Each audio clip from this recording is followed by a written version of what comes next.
생각보다 부자가 많지 않다. 부자인 척하는 거다. 국민은행 부자 보고서에 의하면 부자의 정의는 금융자산 10억 이상인 사람을 말하는데 금융자산 10억 이상인 사람은 우리나라 총 인구의 0.76%밖에 안 된다. 그중에 50%는 서울에 사는데 그 수는 18만 명이다. 내 주위에는 엄청 부자가 정말 많아 보이지만 실제로는 내 주위에 있는 100명 중에 1명이 안 돼. 0.8명? 즉 1000세대 대단지 아파트 전체 중에서도 8명만, 다시 말해 1000명 중에 8명만 부자인 거야. 생각보다 엄청 적지. 하지만 국민은행 보고서라서 그렇다. 이 보고서 보고 금융자산에 과도한 투자를 하지는 말자. 언제든 돈을 한국 주식으로 어떤 미친 한국인이 돈을 넣어 놓습니까? 미국도 아니고. 순자산 30에서 40억, 1%, 60에서 70억, 0.5%, 압구정, 대치, 반포에는 거의 이런 사람들만 산다. 여르던 부동산 부자들까지 더하면 우리나라 부자 많은 거다. 한편으로 부동산은 팔았을 경우 세금이 엄청 많다. 특히 주택의 경우 부동산은 매년 0.5% 정도의 세금이 나온다. 만약 종특세라도 걸리면 앞으로는 계산이 안 된다. 30억 부동산을 집으로 가지고 있으면 아마 매년 5천만 원 이상은 세금으로 내야 하고 10년이면 5억이다.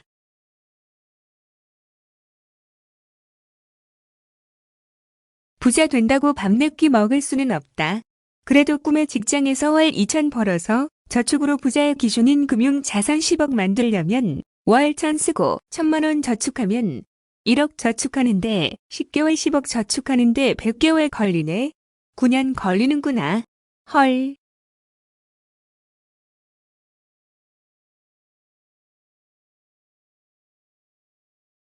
부자가 사는 지역을 보면 서울에는 18만 명이다. 전국에는 약 40만 명이고 그 중에서도 금융자산 300억 이상인 사람은 전국에 7,800명 있다. 서울은 그나마 좀 많아서 100명 중에 1.8명, 즉 약 2명이 부자야.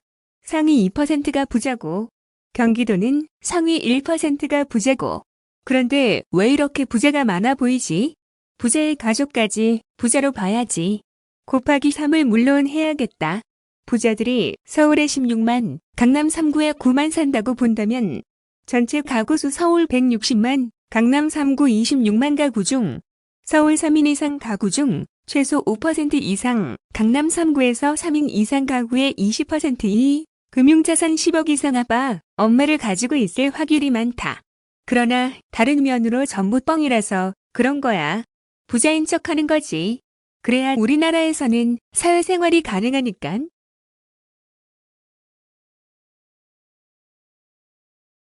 그렇다면 상위 1% 이내의 한국 부자들은 자기 자신이 부자라고 생각할까?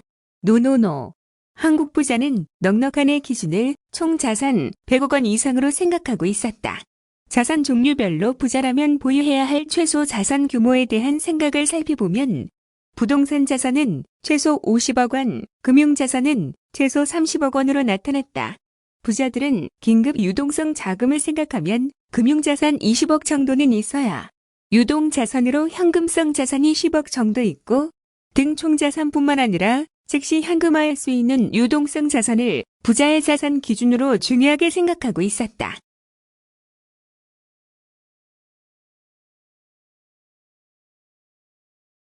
금융자산이 10억 이상인 한국 부자를 금융자산 규모별로 다시 세분화하여 자산가, 고자산가, 초고자산가로 정의했다. 이에 따르면 한국 부자의 90% 이상은 금융자산이 100억 이하인 자산가에 해당하며 금융자신이 100억 이상인 고자산가는 7.2%인 2만 8천 명이었고 금융자산이 300억 이상인 초고자산가는 2.0%인 7,800명이어서 부자들 중 10%에 해당하는 대한민국의 0.1%만이 부자들을 생각하는 진짜 부자였다. 한국 부자의 1인당 평균 금융자산은 66.6억 원이며 자산가 25.7억 원, 고자산가 176.7억 원, 초고자산가 1,550억 원을 보유하고 있다. 따라서 부자들 안에서도 상위 10%가 총 금융자산의 약 50%를 보유하고 있었다.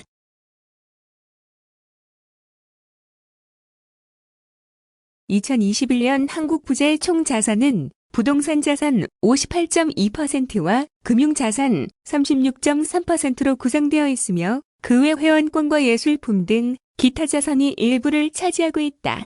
즉, 부자들은 금융 자산의 2배 정도에 해당하는 부동산을 또한 보유하고 있는 것으로 추정된다. 한국 부자의 자산 포트폴리오는 거주주택이 29.1%로 가장 비중이 크다.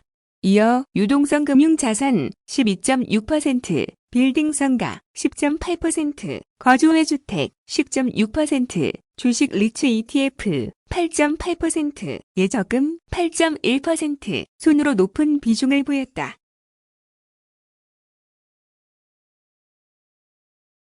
부자들이 종잣돈을 마련한 방법은 주식이 가장 많았고, 이어 거주용 주택, 거주용의 아파트 순이었다.